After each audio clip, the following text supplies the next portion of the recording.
हाँ तो मेरे प्यारे बच्चों, आप सब कैसे हैं। मैं राजीव मिश्रा अपने YouTube channel target class 10th में आपका बहुत बहुत स्वागत करता हूं। बच्चों, रेस्पिरेशन पढ़ रहे हैं हम लोग। इससे पहले वाले वीडियो में भी मैंने आपको एरोबिक और एनारोबिक रेस्पिरेशन के बारे में बताया था बच्चों। रेस्पिरेशन क्या होता है उसके बारे में बताया था। अगर आपने पहले वाला वीडियो नहीं देखा हो तो ज़रूर देख लेना बच्चों, 10th में बहुत ही इंपॉर्टेंट पार्ट है। आज हम बात कर रहे हैं respiration in the human beings. हम लोगों के अंदर रेस्पिरेशन कैसे होता है। सांस लेते हैं हम लोग, नहीं लेते। काय से सांस लेते हैं? मुँह से या नाक से? नाक से सांस लेते हैं बच्चों, है ना। तो जब हम नाक से सांस लेते हैं तो ये जो एयर होती है ये हमारी लंग्स तक पहुंचती है बच्चों, है ना। कैसे कैसे जाती है, रास्ता क्या होता है इसका? पहले ये नेसल कैविटी में आएगी, नाक में आई बच्चों। नाक के बाद फेरिनेक्स में जाती है बच्चों। फेरिनेक्स के बाद एक पार्ट होता है लैरिनेक्स, फिर उसके बाद ट्रेकिया होता है। ट्रेकिया के बाद ब्रोंकाई, ब्रोंक्यूल्स और एल्वली, इस तरह से पहुँचती है बच्चों। यानी पूरा एयर का रास्ता होता है बच्चों। ये याद रखना, इसमें सीक्वेंस पूछा जा सकता है आपसे कि एयर का पैसेज क्या होता है बच्चों। तो सबसे पहला पार्ट क्या है बच्चों? Nasal cavity. दूसरा वाला पार्ट क्या है? फेरिनेक्स। तीसरा वाला पार्ट क्या है? लैरिनेक्स। चौथा क्या है बच्चों? ट्रेकिया। पांचवा क्या है बच्चों? ब्रोंकाई। फिर छठवां क्या है? ब्रोंक्यूल्स। और ब्रोंक्यूल्स के बाद एल्वली आती है, वो हम लोग आगे डिसाइड करेंगे, मगर पैसेज आपको याद होना चाहिए। अब सबसे बड़ी बात ये आती है, भाई नाक से सांस लेना चाहिए या मुंह से सांस लेना चाहिए? बताओ आप। भाई नाक से लेना चाहिए या मुंह से ले?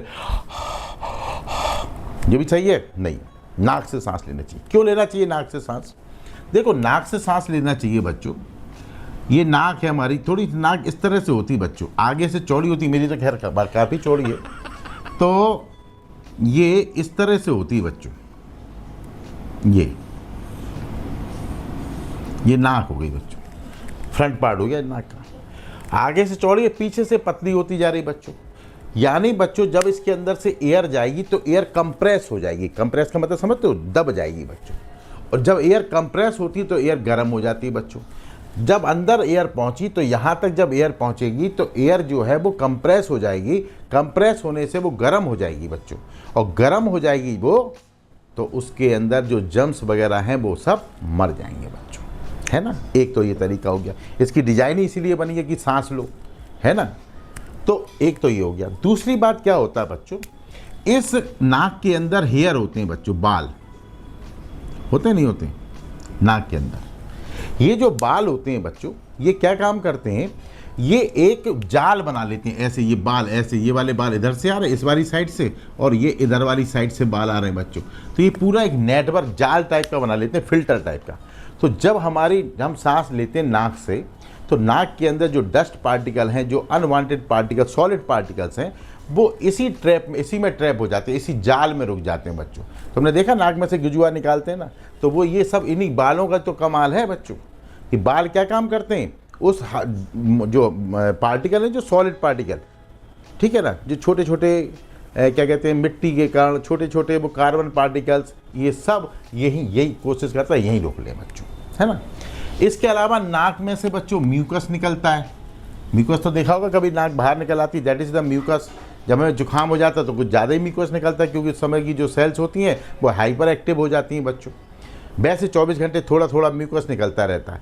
वो म्यूकस भी क्या काम करता है कि इन चीज़ों को चिपका लेता है, जो डस्ट वस्ट पार्टिकल है, बोले अंदर मत जाना, यहीं पर रुक जाओ बच्चों।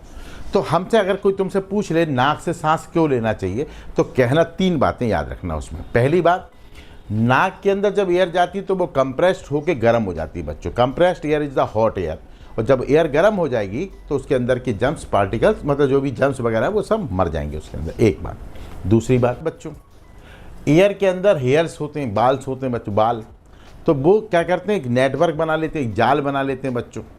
उस जाल में क्या होता है, उस जाल में dust particle, carbon particle, solid particle, वो सब ट्रैप हो जाते हैं। तीसरी बात, नाक में से म्यूकस निकलता है बच्चों। जो म्यूकस होता है वो भी डस्ट पार्टिकल वगैरह को जाने से रोकता है बच्चों।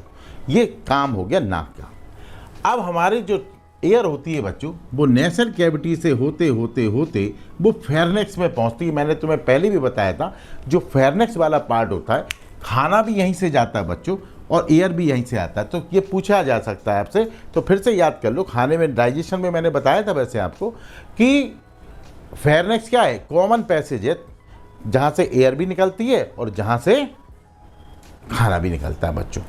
अब आगे जाके ये दो हिस्सों में डिवाइड हो गया बच्चों। ये तो फूड पाइप था, इसके बारे में हम पहले पढ़ चुके।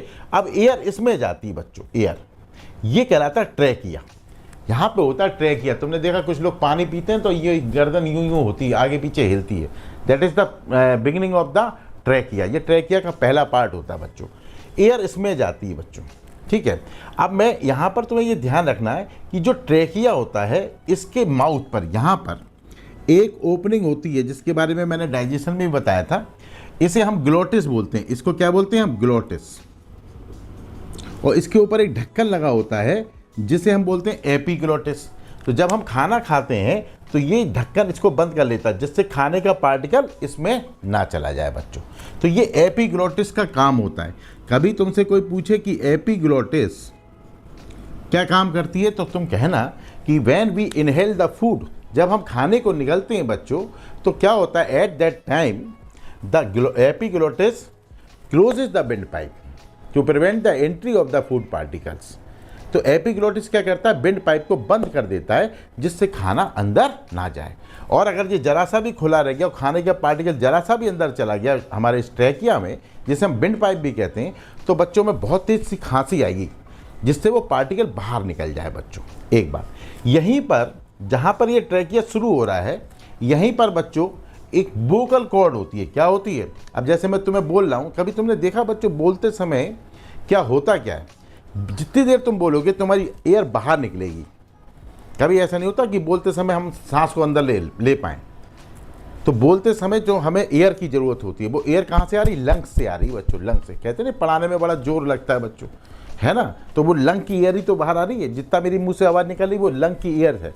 तो देखो यहाँ से एयर आती है, यहाँ पर देखो ये मान लो वोकल कॉर्ड है, ये वोकल कॉर्ड्स हो गई। मान लो एयर आ रही है यहाँ से बच्चों, ये एयर आती है, तो ये वोकल कॉर्ड्स को क्या करती है? वाइब्रेट करती है। और वाइब्रेशन प्रोड्यूस साउंड। तो वही वाइब्रेशन से साउंड प्रोड्यूस होती है। जो मेरी आवाज़ पैदा हो रही है वो इसलिए हो रही है क्योंकि ये वोकल कॉर्ड वाइब्रेट कर रही है। और वोकल कॉर्ड कब वाइब्रेट करती है? जब लंग्स से एयर आती है बच्चों। तो ये वाला जो हिस्सा होता है, जिसे हम एडम्स एप्पल भी बोलते हैं। क्या बोलते हैं इसको हम? Adam's apple. इसे हम एडम्स एप्पल भी बोलते हैं। औरतों में तो नहीं होता, लेकिन आदमियों में जो एक यहाँ पर एक गांठ सी होती है बच्चों, एक थोड़ा सा ना एक उभार टाइप का होता है। That is the Adam's apple. इसी के अंदर वोकल कॉर्ड्स होती हैं। अगर ये कट जाए तो हमारी आवाज़ चली जाएगी बच्चों। मरेंगे नहीं, ये नहीं मालूम, लेकिन आवाज़ तो चली जाएगी बच्चों, क्योंकि यही वोकल कॉर्ड की वजह से हम बढ़ते। अब ये आता है बच्चों विंड पाइप, जिसे हम ट्रैकिया भी कहते हैं। अब ये तुमसे क्वेश्चन पूछा जाता है कि जो ट्रैकिया होता है वो काय से बना होता है? तो ट्रैकिया जो होता है बच्चों, वो कार्टिलेज से बना होता है। अब तुम कहोगे सर कार्टिलेज क्या होता है बच्चों? ये नाक के ऊपर हाथ रख के देखो, ये जो हड्डी जैसी दिख रही है ये कार्टिलेज है, ये बोन नहीं है। That is the cartilage. आप कान को पकड़ के देखो, यहाँ पर हड्डी जैसा दिख रहा होगा आपको, ये बोन नहीं है, ये कार्टिलेज है। यानी हम कह सकते हैं बोन की तरह ही होती है, सॉफ्ट होती है बच्चों, है ना? फ्लेक्सिबिलिटी थोड़ी सी होती होगी इसमें। तो ये कार्टिलेज से बना होता है, ठीक। और कार्टिलेज भी कैसे होते हैं? C shaped. यानी कार्टिलेज ऐसा होगा, ऐसा, यानी ऐसे सी से पूरा बंद नहीं होता यहाँ से। ये इसका जो पार्ट होता है ये आगे से तो बंद होता है, पीछे से खुला होता है, पीछे से जाके ये ऐसे अटैच होता है मसल से। तो कार्टिलेज से बना होता है। अगर ये मसल से बना होता तो क्या होता?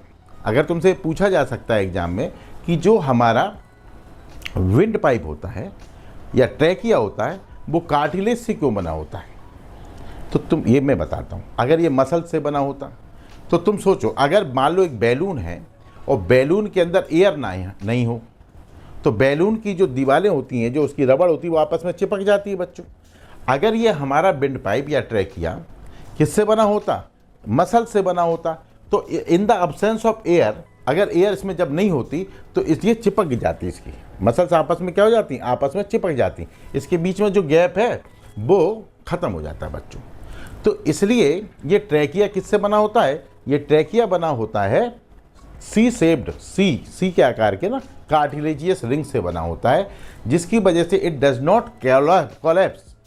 Not collapse in the absence of air. ये एयर की एब्सेंस में कोलैप्स नहीं होता बच्चों। ये बात समझ में आई आपको? ये सबसे ज़्यादा पूछा जा सकता है क्वेश्चन कि ये जो आपका ट्रैकिया होता है ये किससे बना होता है और क्यों बना होता है। तो आपको ये याद रखना आता है, ये कार्टिलेजियस रिंग से बना होता है, उनका शेप सी शेप्ड होता है। और ये क्यों बना होता है? ताकि in the absence of air, air की एब्सेंस में ये कोलैप्स ना हो, इसकी दीवारें आपस में चिपक ना जाएं। अगर ये मसल से होता है बिल्कुल चिपक जाता है, फिर तो क्या होता है, एक पंप लगा के इसे फुलाओ और फिर सांस लो, तब तक तो आदमी टहल ही जाएगा, है नहीं है। अब ये जो ट्रैकिया होता है बच्चों, ये आगे जाके दो हिस्सों में डिवाइड हो जाता है। कितने हिस्सों में डिवाइड हो जाता है? ये जो डिवाइड होता है तो इनको हम कहते हैं ब्रोंकस। क्या बोलते हैं? प्लूरल है इसका, ब्रोंकाई। ब्रोंकाई मतलब प्लूरल, और ब्रोंकस होता है बच्चों। अब ये जो ब्रोंकस होता है बच्चों, ये एक इस लंग में चला गया, एक इस लंग में चला गया बच्चों। ये आगे जाके ब्रोंकस डिवाइड होता जाता है। कैसे? तुम समझना बच्चों, हमारी लंग्स भी किस तरह से डिजाइन होते हैं बच्चों। तो देखो अब आप मान लो ये ट्रैकिया हो गया बच्चों, ये ब्रोंकस हो गया। अब ब्रोंकस आगे जाके दो हिस्सों में डिवाइड हो गया बच्चों, फिर ये दो हिस्से और हिस्सों में डिवाइड हो गए बच्चों, फिर ये और हिस्सों में डिवाइड हो गए बच्चों। ऐसे ही डिवाइड रीडिवाइड, डिवाइड रीडिवाइड, ये ब्रोंक्यूल्स कहलाने लगते हैं। जब ये डिवाइड होने लगते हैं तो इन्हें हम कहते हैं ब्रोंक्यूल्स। ये हो गए साहब।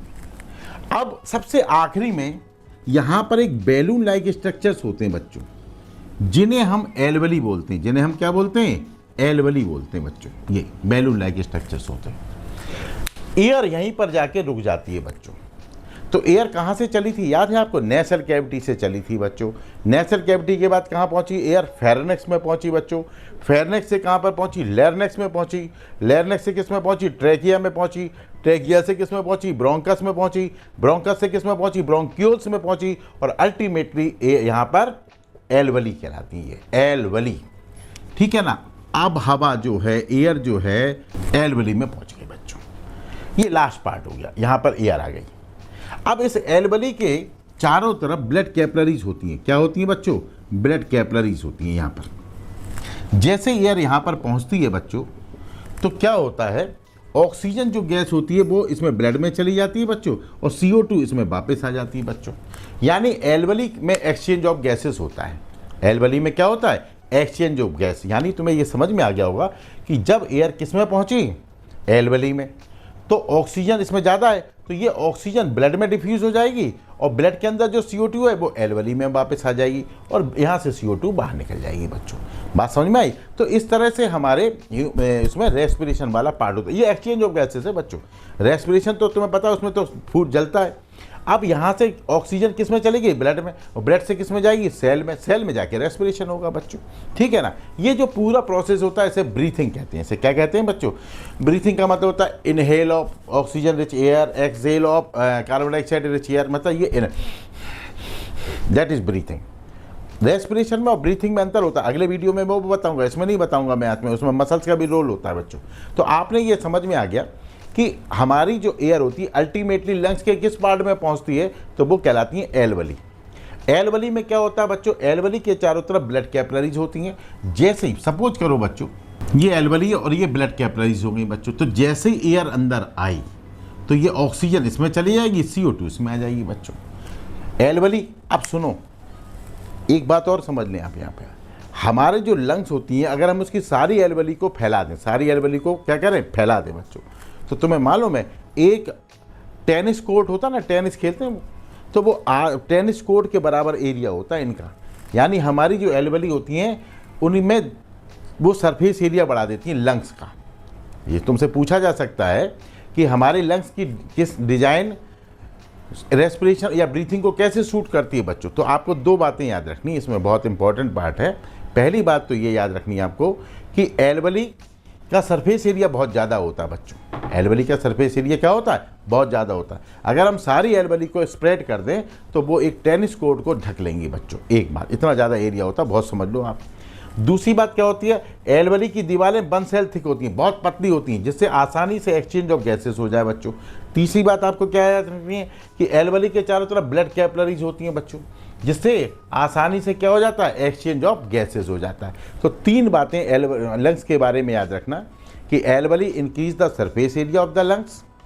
दूसरा, the walls of the alveoli are very very thin, one cell thick होती हैं बच्चों ये, to easy for the easy exchange of the gases. और थर्ड, एल्वली के चारों तरफ ब्लड कैपिलरीज होती है, they are richly supplied with the blood capillaries. तो ये था हमारा respiration in the human beings. मुझे लगता है आपको समझ में आया हो। आप अपने कमेंट से मुझे ज़रूर बताना, और कोई क्वेरी हो तो आप हमसे कमेंट करके पूछ भी सकते हैं। तब तक के लिए बच्चों बाय।